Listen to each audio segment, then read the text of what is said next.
This is the Deaf Blind Potter Show, and my name is Kelvin Crosby, and I am the Deaf Blind Potter. And if you're here to live beyond your challenges, you're at the right spot. So let's go on this journey and live beyond our challenges.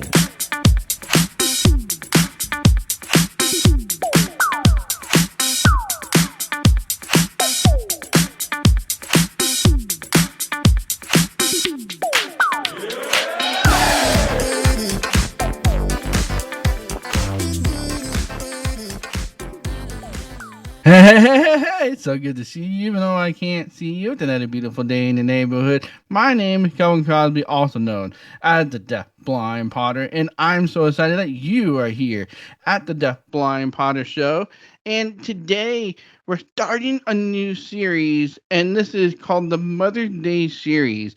And so, what we're going to be going on in this month is interviewing different types of mothers, because there's no one same mother out there. They're all different, and they take care of their family in different ways.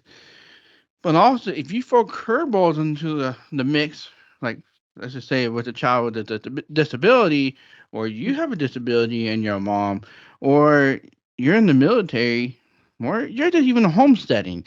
That's kind of what we're going to be going on this month series, is experiencing what motherhood is like through these different perspectives and how do they live beyond their challenges.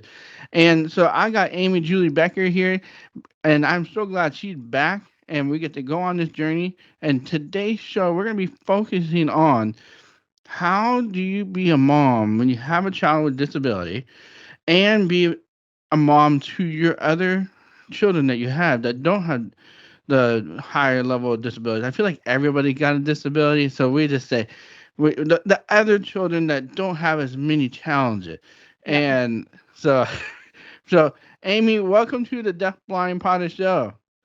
Thanks so much for having me back. It's great to be here. Yeah, I'm so excited that you're here. And so, just if people did not hear the first part of your story, which is in March, can you go ahead and kind of tell us a little bit about your family dynamics? What did it look like, and what are some of the challenges that you guys face as a family? And so, can you tell us a little about that? Yeah, absolutely. So I have three kids, and our oldest daughter, Penny, is 18 years old and has Down syndrome. So, in some ways, my life as a parent began with disability, which actually brought both some unexpected challenges as well as some unexpected supports. So, when our son William was born, he's the next in line, and there were not people showing up once a week to give me advice on how to be a good mom to him, which had happened with Penny. I felt very like kind of out to sea without a what's the phrase? Anyway, I felt adrift as a mother at that point. William is now 15, and then I have a younger daughter, Marilee, who is 13 years old. So, we have had, in terms of our parenting life, disability has always been a part of it. But as you say, there are very much different challenges for each of our kids. And yet, what I will say is that Penny's medical and physical, I guess, and emotional, behavioral, all those things, her situation has taken more time Hmm. than any corresponding challenge. So again, as you said, like Marilyn Williams certainly have challenges and they have needs, and that is in that way they are no different than Penny. They also have lots to offer and lots of gifts that they bring to our family, and in that way they are no different than Penny. But Penny has had needs that literally take more of my time and attention than William and Marilee, and I would say that's been the biggest challenge for us as a family in term well for me as a parent when it comes Hmm. to our life together. I mean, do you find that? I mean, obviously, you're first born with a child with a disability, and especially with Down syndrome, that has its own challenges as well. And so then you have your second born, and you're like, I can't. You're maturing faster than than your older sister, and was that kind of like this is an oxymoron to you? Because since this was your second child that Yeah. didn't have Down syndrome, so Yeah, it's a little bit interesting because I do think having a girl and then a boy might have made it less tempting to compare them, Okay. excuse me, at every step of the way because there was already this, kind of gender difference that seemed Hmm. pretty dramatic. And they just were so different from the get-go. Hmm. And there was a part of me that wanted to say all of those differences had to do with Down syndrome and not. But it also felt very much like I had a little girl, I had a little boy. And over time, it felt like I had one child and then I had another, and they are very different because that's what people are. Yeah. So that was, I guess, an interesting. You're right. I mean, they basically Penny's 2.5 years older. So she had already learned to walk when William was born, and she was using sign language and a few words to communicate. So it took a while before in terms of that developmental kind of William quote unquote catching up to her, Hmm. took a while, and she actually read, like she learned to read really early as well.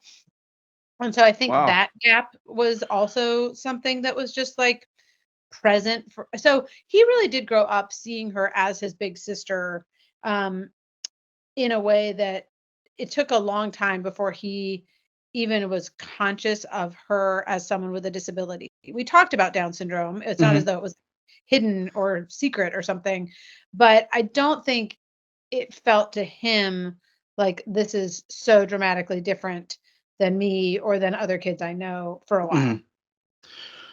That's really interesting because I mean I know for like my brother, I'm the oldest, and then my brother's younger, Okay. and so I mean mine was just a hearing loss because my parents didn't realize I had a vision loss until I was 13. Sorry, I'm out of Mm. breath. This Oh, that's clay right. is this clay is causing Giving me you a workout. problems. And so, um, but what was interesting is, um, like he didn't know anything different, and honestly, I don't think he really realized how different I was until I got married. Mm. Realizing my struggles and all that stuff, and that I think that's really when it really hit him. Yeah. But so like when did you find like all right like intellectually you found that your William and Penny were kind of about the same level, and did what like as a mom you're like how do you like was that something you had to balance or was that already kind of nurtured and molded into your family like how to accommodate and provide the resources necessary as they grew up?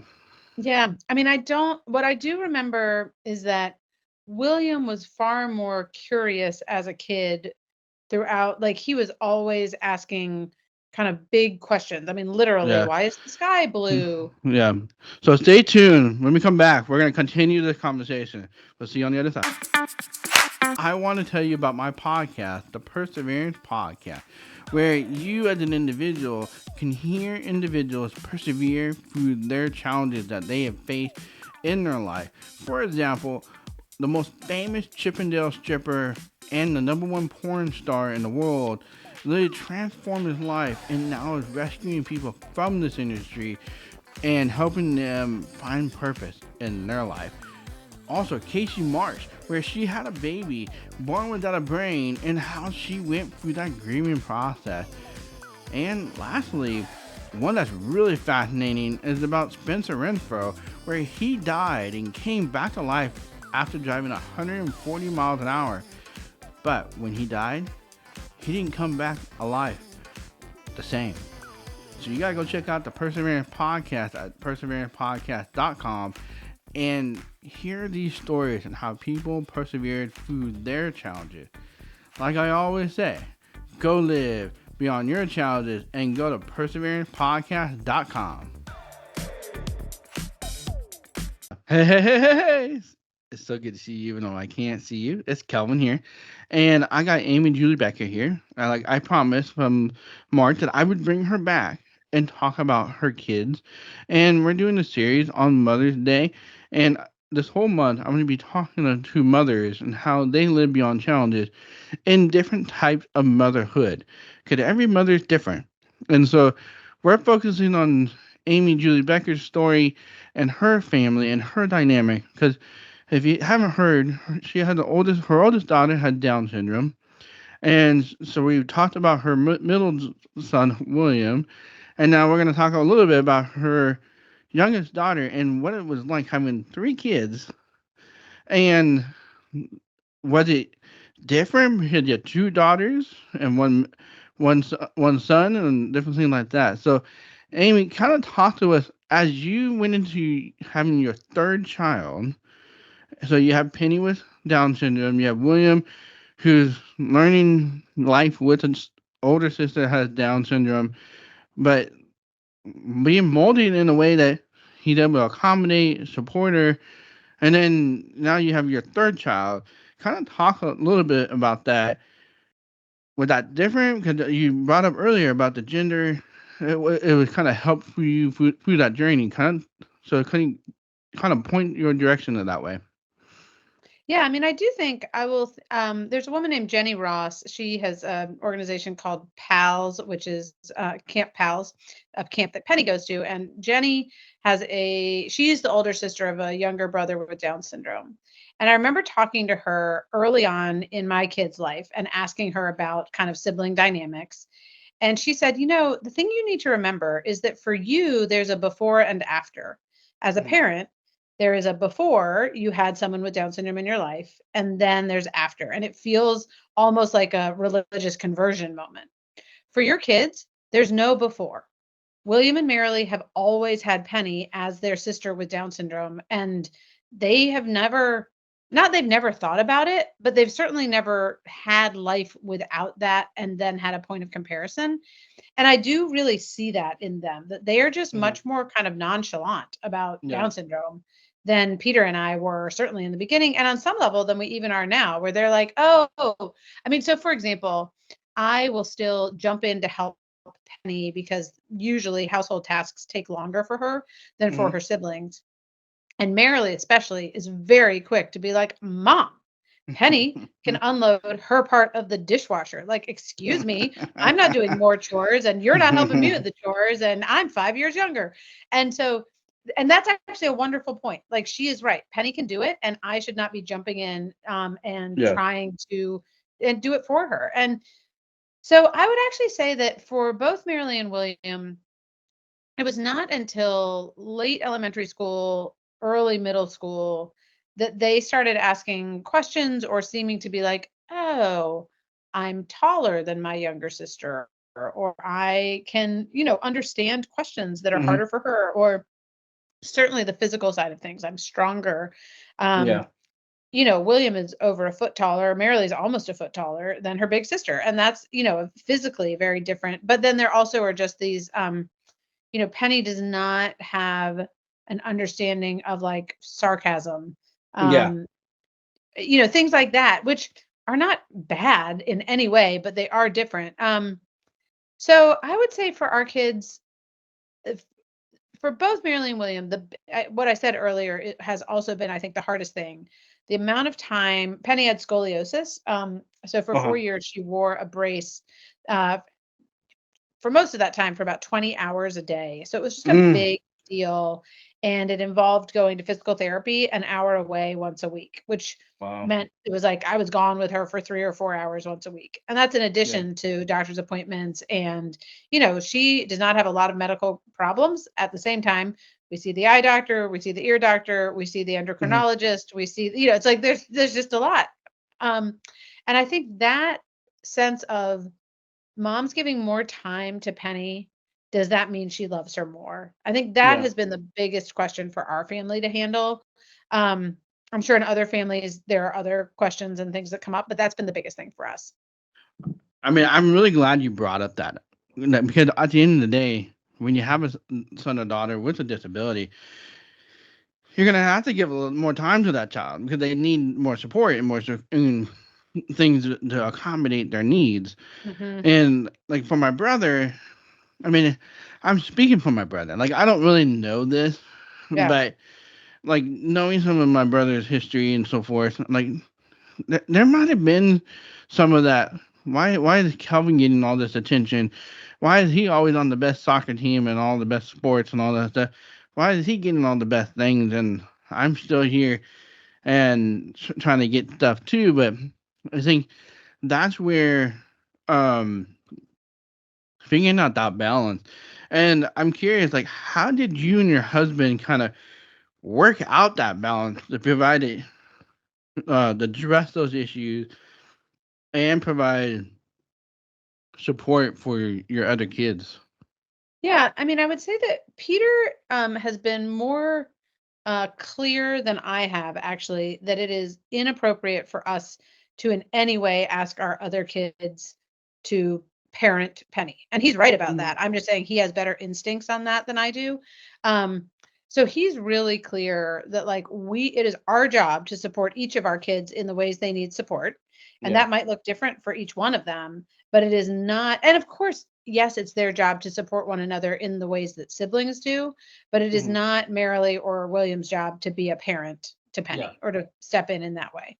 Um, so that part I think has been clear as like a framework. And another thing, and I may have mentioned this the last time we spoke, I don't remember, but another thing that's been really important in our family is the language we use around disability Yeah. and around really identity as humans. So we talk a lot about challenges and gifts.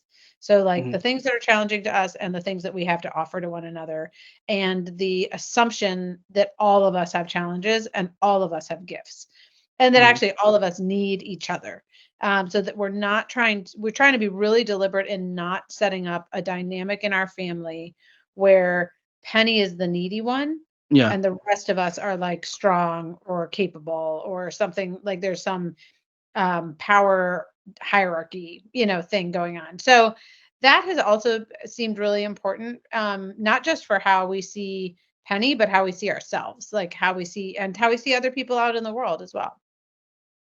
I find that very interesting because at the end of the day, I mean, my parents did kind of did the same thing. Like they took care of me, but they also took care of my brother. Hmm. And um, there's another family that just came out with their family documentary, and the youngest son is the one with the intellectual challenges. Um, and he has sing gap, and the daughters were the older one, and it's amazing how that family dynamic has come together. It's I want something beautiful to watch. Hmm. It truly is. And for me, it's one of those. Okay, how do you create a family dynamic that really supports everybody in the home and making sure everybody has that opportunity? So, can you give us some examples in how you created the dynamics for your other kids to make sure that they were feeling loved, supported? What are like some activities that you guys did that met them Hmm. where their intellectual abilities were at the time, and possibly even include Penny, but knowing that Penny might not have the intellectual abilities to do those things, but helping your other kids grow into who they are today. Yeah, so some things that first come to mind are just on that time front. Really, so for example, I used to drive Penny to school rather than having her take the bus Hmm. because it meant that she and Marilee would get out of bed at the same time. Hmm. Otherwise, Penny had to get up, she got to the bus, then Marilee got up and and then I drove her to school. Oh, no, sorry, and then she went to the bus. Hmm. And it just seemed easier if I just drove Penny to school, then she didn't have to take the bus, and it was easier for our whole family. But Yeah. what that communicated to Marilee was that I wanted one-on-one time with Penny in the car, and I Hmm. didn't want that with her. Hmm. And we struggled over that for probably 2 years, like for 4th and 5th grade. And finally, I just said, "You know what? I'll drive you to school." Like if this is a something that really is communicating to you that I care more about Penny than you, which is not true and that's not why I'm doing it, but you know what? You're 9 years old and you don't get that. Fine. Like I will drive you to school, and that's been a blessing. It's been a wonderful thing to Yeah. have that time in the car with her on a regular basis. So that's like a little thing, and I think the same thing can happen though in terms of saying, okay, I am going to be deliberate in having time one-on-one. Hmm. My husband actually did institute kind of this. He doesn't do this anymore because of scheduling stuff, but when they were little, somebody had breakfast with dad on Saturday mornings. And he just, it probably ended up being once a month because at some point he wasn't able to do it. But on Saturday mornings, William, then Marilee, then Penny. So Hmm. that sense of really being deliberate about one-on-one time, even if the time's not going to be even, Yeah. indicating you matter to me individually, was certainly important. Yeah. And then I think your question about kind of how you nurture each of them intellectually, again, thankfully, in having three kids, it's like Marilee and William need different nurture. So do Penny and William. So do Penny and Hmm. Marilee. And so that doesn't feel quite as dramatic as like, well, we nurture our child with a disability this way and our other children in this way. It's like each of them needs their own encouragement, their own support. Um, and for example, I remember one year we gave each of them actually an experience that the whole family was going to receive for Christmas. Hmm. Penny received I'm trying to remember. William, I know, got tickets and he got to choose a Broadway show that we would go see together. Marilee got to go to a women's soccer, but again, we would all go together. Hmm. Um, and then Penny's was a dance performance. And Okay. so there was a sense of like, we're going to do this as a family, but we're going to do three different things that are more in keeping with who you are. William Yeah. loves theater, Penny loves dance, Marilee loves soccer. So, Uh-huh.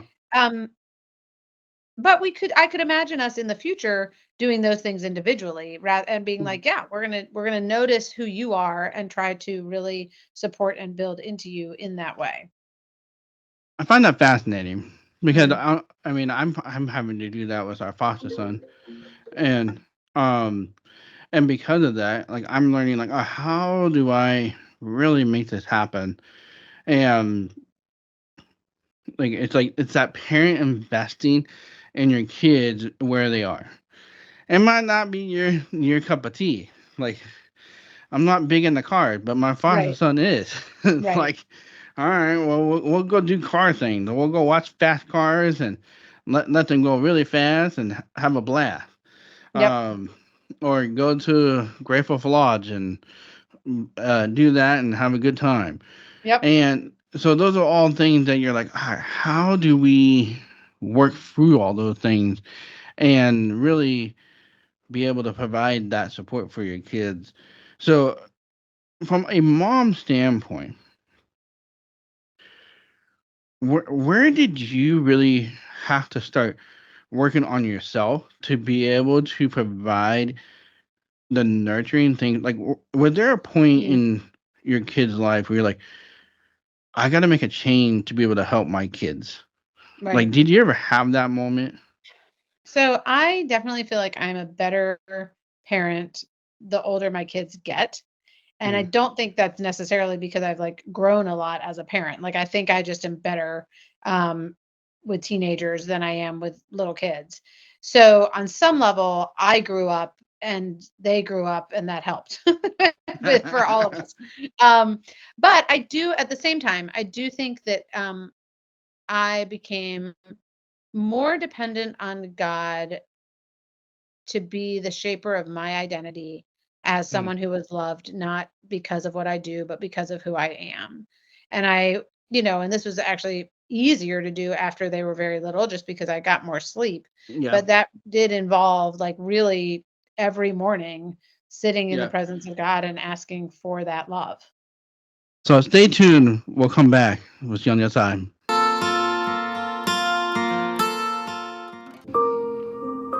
Have you ever wondered, without your vision, how you would cross the street?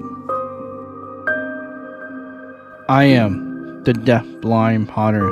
I've been hit by a car 3 times in my life. It's said that 87 million people in this world will have the same experience as I have. But I started working on a solution to help solve this problem of blind individuals from getting hit by a car. It's not a perfect solution, but it's a solution that allows you to see me from 100 yards away. It's called the See Me cane, the lighted blind cane. The See Me cane is simple to use. It has an on and off button, a vibration button that tells you that the light is on or off, and it has magnetic charging on the top. And it feels just like a normal blind cane. I need your help to donate to the See Me cane. So that way those that are visually impaired can get a See Me cane and live beyond their challenges. Go to seemecane.com to donate today. Like I always say, go live beyond your challenges.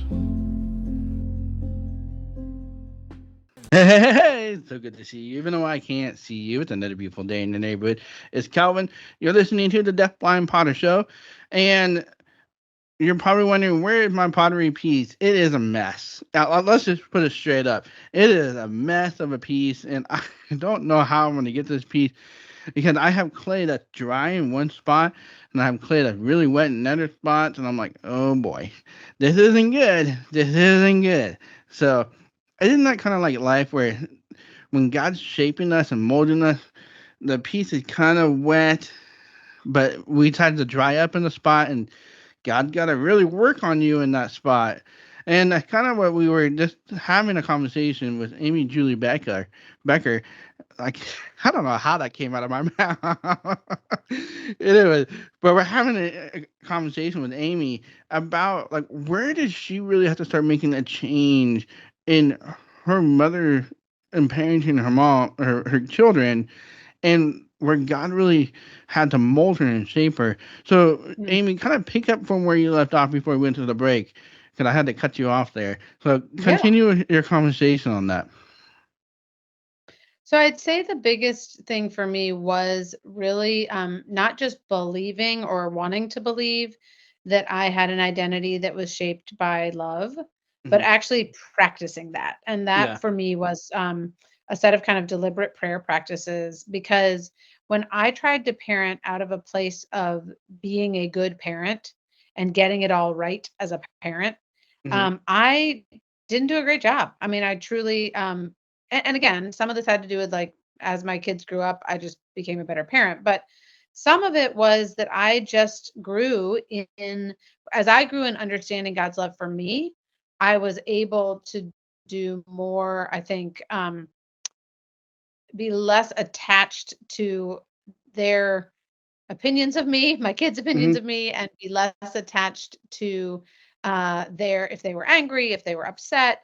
And that really came out of a practice of prayer, of really spending, I mean, it could be 3 minutes, it could be 20 minutes every morning, uh, sitting in the presence of God's love for Hmm. me and really living out of that place and practicing that truth rather than just saying that I believe God loves me. Yeah. It made a big difference. Yeah. Well, and I think that's huge because I feel like I mean, especially in my life, there was a point where I needed to go from just a religion of having Jesus in my life to a relationship. Mhm. Because I feel like so much of us as individuals, like, we're great at being a cylinder of a Christian, but we're not Mm. really good at being shaped by God. Mm. And it's something that's so important Yeah. that we look at, because I mean, a cylinder can be pretty too, but a cylinder doesn't have a lot much character, doesn't have Mhm. much shape to it, and it doesn't really have a lot of hope. Like this piece that I'm doing right now, it's kind of like a cylinder, and it's kind of wibbly, Mm. and but God can take this and really shape it. It's kind of like your story here, where like as you got older, you started leaning to God more, and then thing He's able to shape you and really Mm. build this love kind of perspective around your kids. And so let's dive in a little bit. So there's another component of being a mom is also being a husband and supporting your husband and your husband doing the same. But we're not talking about fathers today, so we're just talking about moms. Where were some things with a son with a daughter with Down syndrome, and you had two other kids? Where there, what would be some things that you would encourage other people to start doing if you have a child with disability to really work on your marriage? Mhm. So I think the first thing is to actually prioritize the marriage. And Mhm, so for us, and we had the, I mean, humongous advantage of my mother mhm, coming to our house when our kids were little one night a week so that we could go out to dinner together. mhm. And sometimes that was just like, getting tacos at a local place. And other times it was a fancy meal. And, you never know. But Yeah. um, we weren't paying for babysitting. So again, it's not what something everyone has, but I do think everyone has the capacity to say we are going to once a week spend time just the two of us without an agenda. Mhm, So where we really are just checking in on how you are and reconnecting. And that has been a huge part of our marriage, that weekly date night. The other mhm, thing we do once a week, which has really been helpful to us, and this would be true whether or not we had a child with a disability, but in light of all those doctor's appointments and so forth, it probably was even more important. We have a weekly calendar meeting where okay. we literally sit down with our calendars and with a list of anything that has come up during the week that we don't have to talk about right then, but we need to talk about at some point, financial Mhm, decisions or, where are we going to go on vacation or who gets to go to camp this summer or whatever. And that also has been actually kind of a life-saving thing to have uh-huh, this dedicated time where we do the to-do list stuff that nobody wants to talk about, but that also really helps a family to function well.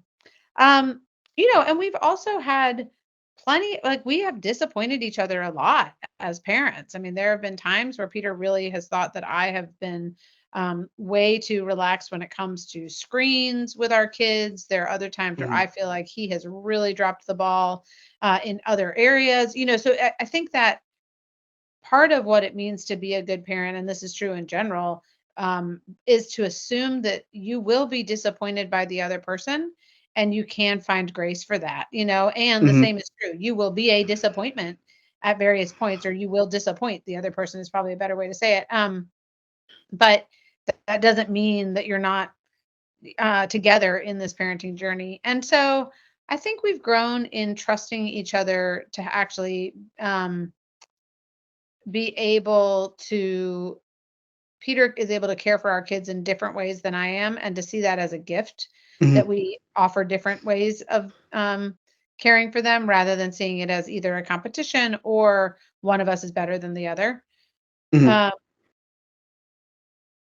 I definitely have been much more involved on the medical, on kind of the like disability aspect of Penny's life, mhm, medically and in terms of school.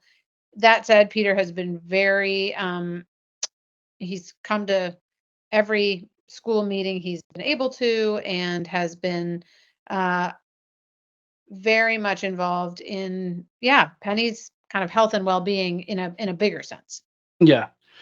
Well, I think the our therapist that my wife and I and our foster son goes to, the biggest thing, like, moms are more there for the nurturing components, and dads are there to show them the world Mm, and to really mold them from a world perspective and to give them tools how to protect themselves from the hmm world. And I was like, that's fascinating because the mom's gonna protect you from the world from mother bear's perspective, but dad's gonna let you hmm get that leash farther and farther away, but teach you how to do it on your own and make good decisions and provide that support. And so when we come back, we're going to dive into a little bit what Amy Jude Becker does and how she uses this parenting of her life to help other families as well, her daughter as well. So we'll see you on the other. I want to tell you about deafblindpotter.com. Well, what are you going to get there when you arrive? You're going to see me, and you're also going to have the experience of all the pottery behind me, the pottery that's in the kiln, all of those experiences where you're going to see mugs, you're going to see heart bowls, you're going to see vases, you're going to see pots, you're going to see bowls. And you can go ahead and purchase it there, and I'm going to get it to you as soon as I can. So that way you can have the experience of feeling the tactile experience of a deaf-blind potter piece. Did you know those 3 rings on every piece of mine? The first ring represents joy. The second ring represents the perseverance that you're going to have to face in your life. And third is the character that you have to build when you find joy in your pain. And the whole piece is your hope to keep moving forward. Like I always say, go live beyond your challenges, because that's exactly what I want you to do when you have the tactile experience, when you feel a deafblind Potter piece. So go to deafblindpotter.com and get your deafblind Potter pieces today. And while you're there, if you want a shirt, hat, or hoodie, you can also get Deafblind Potter merch there as well. Like I always say, go live beyond your challenges, and I'll see you just in a second.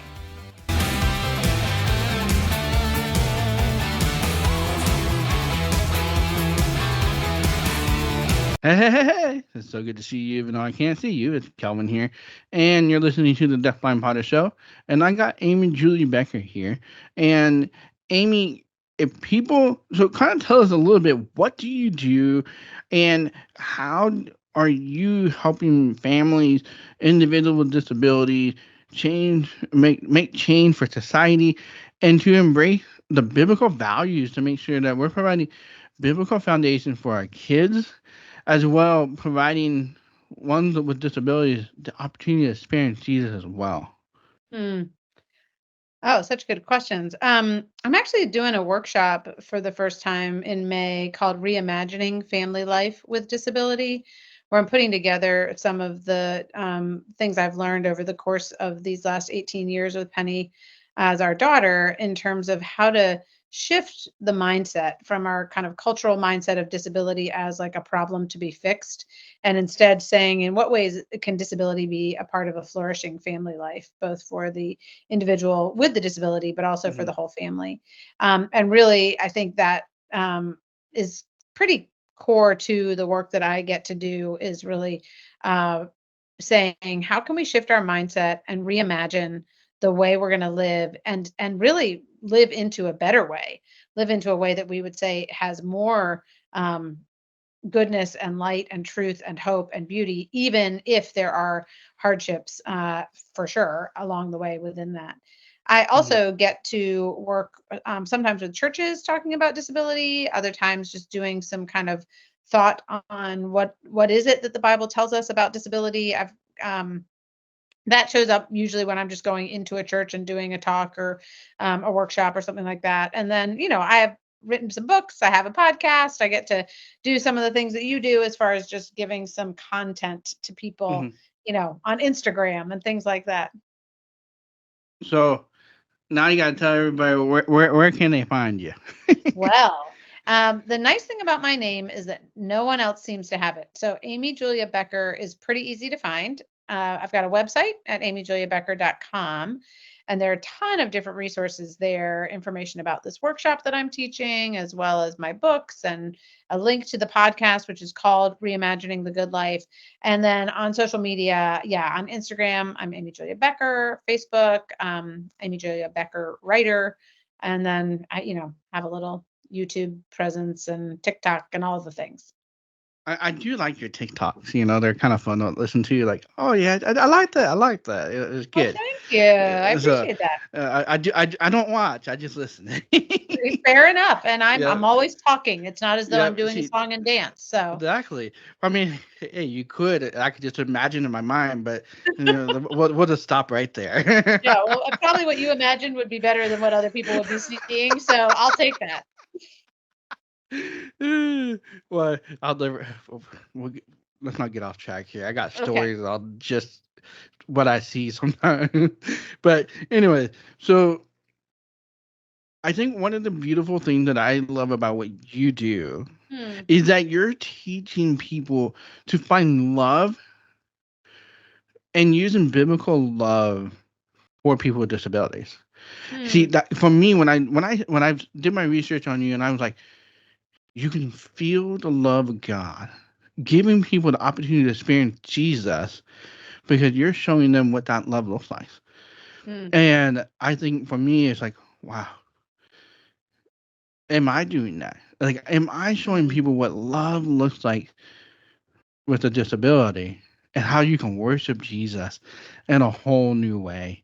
And I think Mm, it's amazing, like what you do and how you're helping people get to that point. Because it's not easy. Because some people are going to reject it and like, no, I ain't doing that.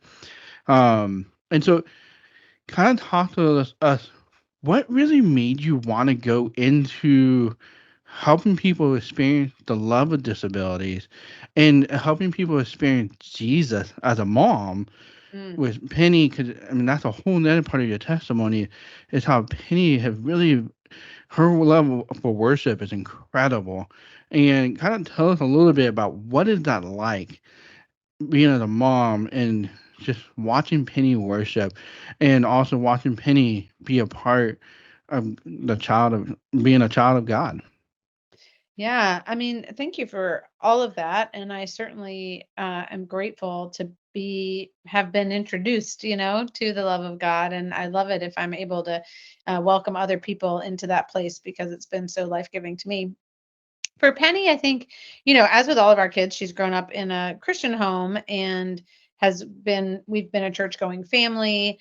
Um, the community of our very small New England church has been a great gift to her. I think one advantage of a small church for a family experiencing disability is that there's no kind of special programming. We Hmm. only have one pastor. We've only got one Sunday school class. Like we got to figure it out. Yep. And so there has been a sense of like Penny just gets to be in the mix. And we now have a couple other kids with disabilities in our church setting. And again, I've got a Bible study. It's got people with intellectual disabilities and typically developing. This is all adults. Who are there together, and that actually seeing that as actually a benefit to everyone, right? Not even an accommodation, just a like, no, Hmm. it's good. We can mutually teach and learn from one another, because we read differently, listen differently, see the world, hear the world, differently.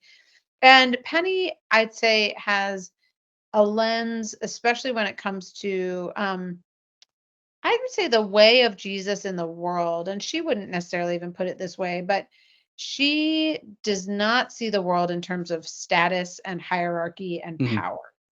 She really is able to care about people as people and not because of what they're going to give her, or why they're important. And I think she is walking in the way of Jesus in the way that she sees people and the way that she even sees herself, honestly, with a degree of Yeah. like belovedness.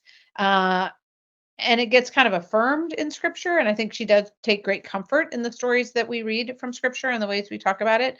But I also feel like that's something God has given her is just an ability to see the world through the eyes of love. Yeah. So when we come back, we're gonna wrap up, and I'll tell you about this piece. Cause I truly feel like this piece has an amazing story in it. Cause me feeling it is pretty incredible. So we'll see you on the other side.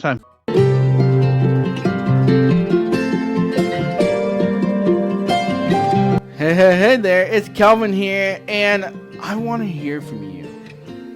Are you living beyond a challenge right now, or are you trying to live beyond a challenge? I want to be here for you. I want to walk through this journey with you. I want to encourage you to find joy in the challenge that you're facing and help you persevere by taking that step and building the character that has hope. And by doing that, it's going to change your life. So I need you to email me at contact@deafblindpotter.com and tell me about your challenge. And together, we will live beyond your challenge. I will walk through you with your journey, and possibly you might come on my radio show or my podcast, and we will work through it, and even my fans will help you as well live beyond your challenges. But most of all, we need to work on you first before anything else, so that way you are successful in living beyond your challenges. So that is contact@deafblindpotter.com, and you can email me there because I'm the only one that checks that email, and it's all confidential. Like I always say, go live beyond your challenges, I'll see you in just a second.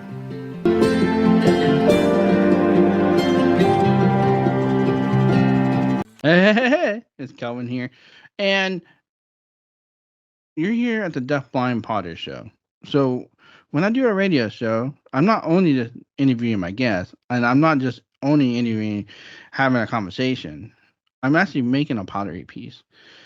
And honestly, this piece has been very difficult for me to make because the clay is not evenly wet. And it turned out to be a very wobbly piece. The top is kind of pretty much, it's kind of centered, but not quite. But it got so much character to it. Because if we think about our relationship with Christ, we find that we have to go through different journeys. It doesn't mean that we're going to be a perfect shape, but we can be beautiful. And I want to encourage you today to remind yourself it doesn't matter what your mistakes in the past. What matters is, are you allowing God to continue to shape you and mold you? Not just be a religion of Christ, but a relationship with Him. So I got Amy Julie Becker here, and we've been talking about her as a mom. And if you could provide, Amy, to moms out there an encouragement to them, if they have children with intellectual disabilities or disabilities in general, what would you say as an encouragement to help them live beyond their challenges as moms? Hmm. I think the first thing is just to be gracious and gentle with yourself. There's a lot of pressure on moms in general, but especially with kids with disabilities, that is still about kind of helping your kid reach the next milestone, or again, more in this mindset of kind of fixing your child. And it feels like the pressure and the stakes are just higher. And Mm, so to remember that the most important thing you can do for your child is to love them, literally just to take delight in who they are as they are right now, and to allow that to be what shapes your family life rather than some list of things that you're never going to get to and you're never going to do perfectly and you're going to always feel like I'm just running to catch up. Instead, mm, if you can stay in that place even just a moment, not saying that place all the time, but experience moments of delight where your child knows that you are smiling at them, that your face shines upon them the way we want to know that God's face shines upon us. That is yeah, like a game changer. So that's the first yeah, thing, is to be gracious. The second thing is to know that you're not alone. It is yeah, really easy to feel alone. It's really easy to feel like other people truly just don't have the same hardships that I do and that I can't give to other people the way I want to.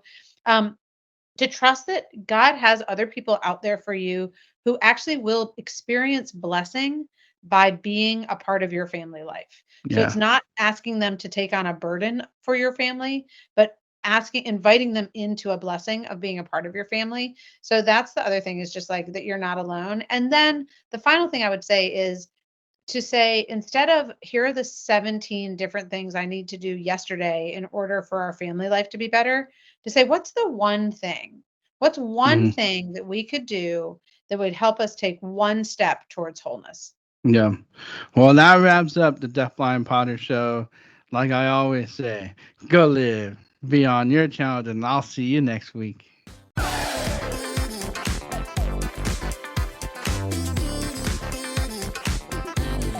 That wraps up the Deafblind Potter Show.